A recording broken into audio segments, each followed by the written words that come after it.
تم نے تماشا بنایا ہوا ہے نا کہ حضرت حسین کہتے ہیں شہید جب شہید ہو گئے روتے کیوں ہو؟ شہید تو زندہ ہوتا ہے، ان لوگوں پہ ہو نا جو مر گئے، شہید تو مرتے ہی نہیں، اللہ فرماتے ان کو مردہ ہی نہ کہو،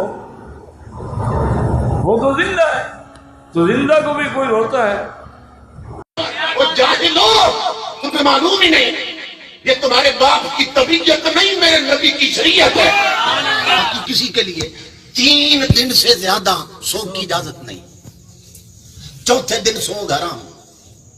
علامہ صاحب فرماتے ہیں یہ تیرے باپ کی طبیعت نہیں، مصطفیٰ کی شریعت ہے، اور مصطفیٰ کی شریعت میں غم 3 دن ہے، چوتھے دن غم منانا حرام ہے۔ علامہ صاحب آپ نے ٹھیک فرمایا، لیکن یاد رکھیے گا میرا اور آپ کا قول نہیں بلکہ مصطفیٰ صلی اللہ علیہ وسلم کا عمل ہی شریعت ہے۔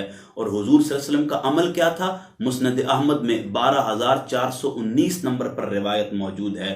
عبداللہ بن نجی اپنے والد سے روایت کرتے ہیں کہ وہ طہارت والے پانی کا برتن اٹھا کر مولا علی کے ساتھ چل رہے تھے۔ جب وہ صفین کی طرف جاتے ہوئے نینوا کے مقام تک پہنچے تو مولا علی فرمانے لگے، فنادا علی اصبر ابا عبداللہ، اصبر ابا عبداللہ بشط الفرات، اے ابو عبداللہ ٹھہر جاؤ، اے ابو عبداللہ ٹھہر جاؤ، فرات کے کنارے پر ٹھہر جاؤ۔ اور آگے روایت کے الفاظ ہیں کہ جب میں نے حضرت علی سے پوچھا کہ آپ نے ایسا کیوں کیا تو مولا علی فرمانے لگے کہ میں ایک دن نبی اکرم صلی اللہ علیہ وسلم کے پاس گیا اس حال میں کہ آپ کی آنکھیں اشک بار تھی۔ میں نے کہا اے اللہ کے نبی، کسی نے آپ کو غصہ دلایا ہے؟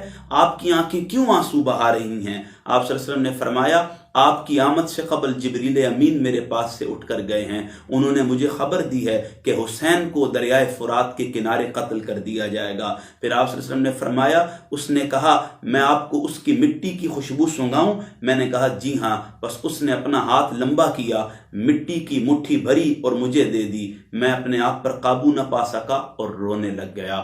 علامہ صاحب میرا اور آپ کا قول شریعت نہیں ہے، مصطفیٰ صلی اللہ علیہ وسلم کا عمل شریعت ہے، اور حضور کا ایک بار کا عمل پوری امت کے لیے قیامت تک سنت بن جائے گا۔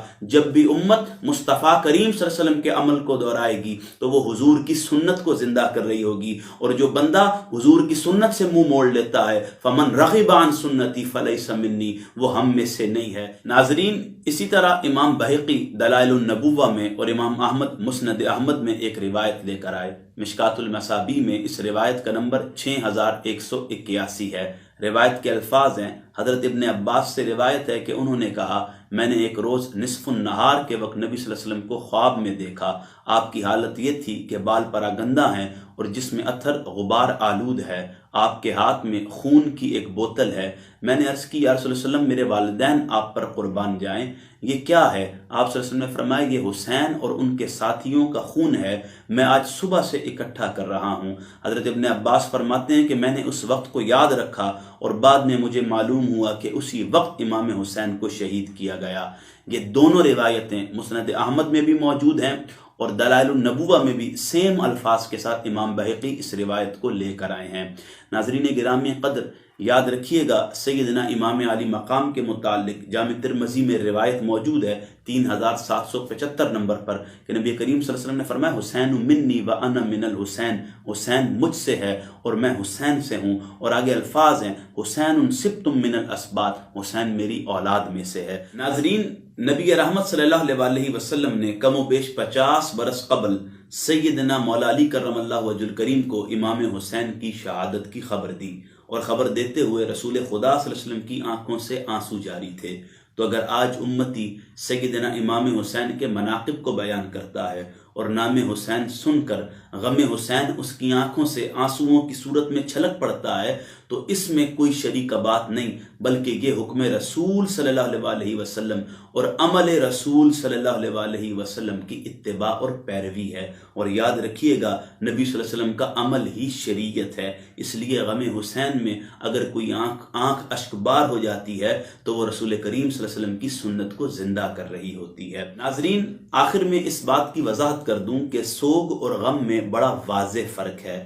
سوگ شریعت محمدی صلی اللہ علیہ وسلم میں صرف 3 دن کے لیے ہے، بیوی کو اجازت ہے کہ وہ اپنے شوہر کی وفات پر 4 ماہ تک سوگ منا سکتی ہے۔ بقیہ مرد و عورت کے لیے سوگ کی مدت 3 دن ہے اور یہ معینہ ہے، طے ہے، اس میں اضافہ جائز نہیں ہے۔